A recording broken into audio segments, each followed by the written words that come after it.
I was struggling to work out how best to describe our next guest. She's a dual qualified corporate reputation specialist, an NMP business coach. She's got a great record over the past 18 years, having worked in marketing and communications and also working with a leading Saudi developer of utilities and infrastructure projects. But more importantly, it's what she's been able to give back to the business community in Dubai to help mums that are looking to get back into the workforce, and has even created the first Return-to-Work Trends UAE report to uncover and reveal experiences and challenges mums face when they're getting back into the workforce. The super mum, Rowen Nadia Astrom, thank you very much for coming here in the studios. Thank you for having me, Kate. Gosh, I feel a little embarrassed now. I've got to live up to this profile that you've introduced so nicely. Well, Thank you. We'll go back to this position where you said you've got a boy yourself. Yes. When you decided to have a kid, did you take a complete career break, or what was your plan? No, so I sort of went in with an open mind. You know, I was at a point in my career where I'd come a long way. You know, I'd gone through the corporate hustle, if you will. Got into a very senior role. And then I sort of found myself being cognizant of the fact that, you know, I'm wanting to have children, and I met my husband a little later in life without going into detail. And so we just went, okay, we're going to have a little one, and that's going to change a lot for me in my workplace. And having spoken to other women, friends in the community, people I've worked with, and I noticed that it's not just me. We're not in this alone. There's a lot of women who are sort of, what's that saying? We're expected to work like we don't have a child and raise a child like we don't have work. And that sort of set me on this path to establishing Beyond Careers, and then doing a bit more research to back up, you know, what is a huge topic worldwide. And there's so much of information out there, but not really enough discussing the situation of mothers in the workforce. Because there seems to be a huge cultural push towards paternity leave is the big thing, or paid paternity leave in a lot of countries. But not enough about this trying to find this balance of mums coming back in. And we've been fortunate enough to speak to a few people that are working like this within certain business councils about no, there is this hidden talent pool of labour, of work, of mums that they don't want to work full-time. But, you know, as an employer, you don't have to pay them full-time wage. They want to have the flexibility to work 2.5 days a week at home in and around their kids. Mm-hmm. Well, that's the thing. So, I mean, you're from Australia, right? And obviously, as we see in some parts of the world and in certain markets, there is this push for paternity leave. And I think no doubt as well, we're seeing some interest here as well. And it's really a joint effort, right? Or at least even my personal stance is very much aligned with this. So we need each other. We need allies. And it only lends towards healthier and happier homes, which lends to a healthier, happier economy or a vibrant economy. So it's all kind of really a holistic approach when we look at things in terms of the big picture and sustainability.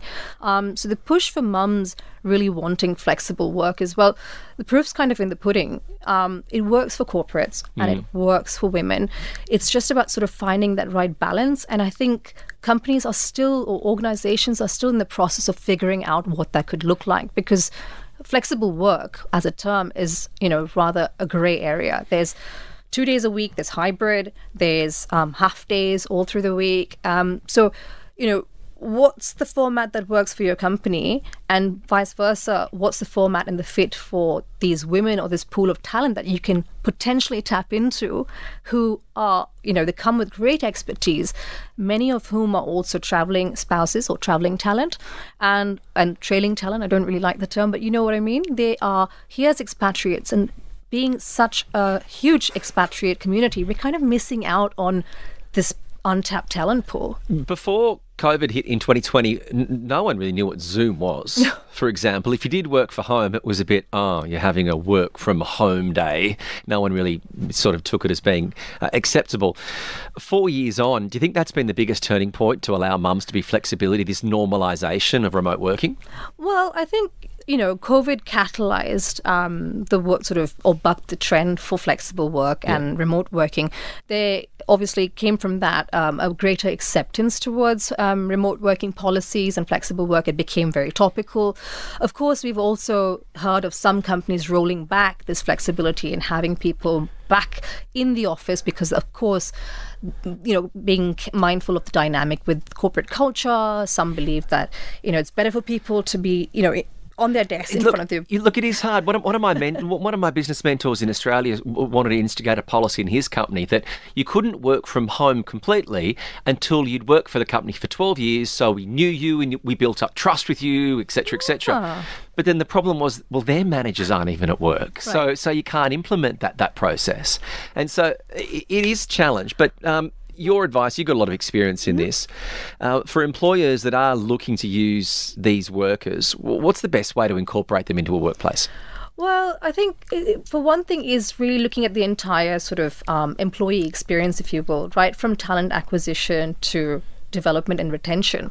And obviously what they want to also consider is drop-off rates, where are they losing people, what's their churn like getting a little bit data-driven about it, and hence the report, because you kind of see that I'm a fan of data. And that can tell you a lot. So I would encourage organizations to listen, actively listen to their people, put out pulse surveys, engage, your employees. And there are many ways to do that. Again, it has to sort of work in line with the culture. The culture of the business. With the culture of the business. It all comes down to, the culture that's in place. And you mentioned it a few times. It's this Return-to-Work Trends UAE report where you've uncovered the experiences. It all sounds very corporate-y and governmental, doesn't it? But where did the idea come from, and how long did it take you before you released the first version? Well, so it's one of those things that have been simmering at the back of my mind for a little while, and I knew I wanted to sort of, because a lot of the data that is available or discussions I've had, was kind of anecdotal. And I thought, the best way to enable change is by backing it up with some data and some statistics. And, as you've probably noticed, some of the statistics that have come through, we're looking at some of the softer pieces as well, like confidence. And because it's really a twofold sort of approach. On the one hand, we want women and candidates advocating for themselves in the right way. And on the other, they've got to be the right support systems available for them to sort of match the talent with the opportunity. So on the one hand, if the opportunities are scarce, then, how are we meant to place the talent, and vice versa? So we've got to kind of look at a twofold approach, and hence the report. Well, what was the initial response? Because I know what it's like when in your heart, because you're speaking to other mums and you've got, as you pointed out, anecdotal evidence. But then someone who doesn't like it says, well, that's just you and your friends. Show me the proof. And then you produced it, bang, it goes down on the table. There it is. And there it is. What can we learn from this? What's the way forward?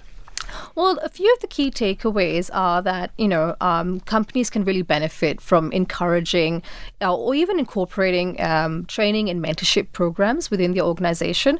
And we want to obviously distinguish between actual grassroots change and tangible policies versus box-ticking exercises. Yeah, smoke and mirrors and make a big announcement and then it never happens. Being someone who represents, the corporate reputation space, I am PwC qualified. And I take this very seriously because I do believe that the response and the result from that is not only productivity, but by enhancing their corporate reputation, companies stand to build long-term relationships with their stakeholders. And that could be anywhere from governments, financial institutions, the general community, many of whom have various needs and interests, and ultimately, I assume a lot of them also want to collaborate with. So I've done a lot of work in the energy and environment space. And so this being one of the pieces of the puzzle is a hot topic. Do some sectors, are they more willing to adapt than others? I believe so, yes. We're seeing an impetus. Obviously, there are certain companies and sectors that are there's a bit more of a strategic thrust, if you will, or there are drivers for the companies to move towards a more sustainable direction. So we've obviously noticed that there is an uptick in national oil companies pivoting towards renewable energy sources, diversifying. Economies are diversifying in general. And so really even our little report, my Return-to-Work survey, which is really, I'd say in its nascence, this is only the first and just the beginning, was meant to, of course, lend towards larger trends. And as you would have also noticed, PwC has released a report not too long ago that, exacerbates the trend as well. It says there's about $385 billion, if I'm not mistaken, on the table that could be served by encouraging more women back into the workforce across 9 countries within the MENA region. So that's big. That's money on the table. My anecdotal experience, if I can actually say this as a guy, is how many people, maybe they're getting frustrated in their career, they're getting a bit stale, they take some time off. And a lot of the mums or my friends that have had kids say, as much as they love being a parent and having a kid, they've never been more enthusiastic about returning to work and going back to normality and not just talking to their kid all day. Now, and so they then are far more employable because they've got this different mindset of, I'm desperate to go back to work because it's actually a break from having to look after the kid. Well, and that's why I think where the hybrid sort of flexible work model kicks in, because of course, I love spending time with my child. At the same time, I do crave sort of adult conversation or just the interaction and the intellectual stimulation of speaking to other adults. And just simply, I've worked for a large extent of my corporate career in life. And so for me, it was a bit of an identity shift. Okay, there's corporate Rowen and now there's mum Rowen. And how do we kind of integrate the two? So it's not so much about work-life balance as it is work-life integration and realizing or noticing how these things can work together, and we're just really a sum of all parts. That's a good line, work-life integration. For anyone who's at that position where they're a new mum and they're looking to return to work, what's your advice for them to go about it? Oh, well, there's a few things that they can consider. I mean, from the trends and from speaking to people, we've noticed that sometimes, depending especially how long they've been away from the workforce, confidence might be a little bit of a challenge.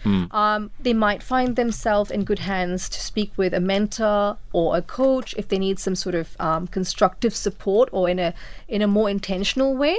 Otherwise, they can also browse careers, browse companies that are aligned with their values. And it really is about sort of a sense check as to what their values are. What does that look like now? What does the support system look like?